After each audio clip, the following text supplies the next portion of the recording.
Tsaka gusto ko rin ipaalala sa mga lahat ng gumagamit ng cellphone na kinakain ngayong oras natin.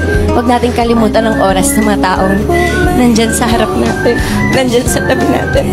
Kasi mas inuuna natin yung sinasabi ng ibang tao kaysa dun sa sinasabi ng mga taong mas nakakakilala sa atin.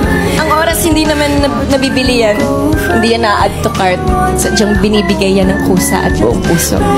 Kaya mahalaga ang oras. Sulitin natin hanggat hawak pa natin ito.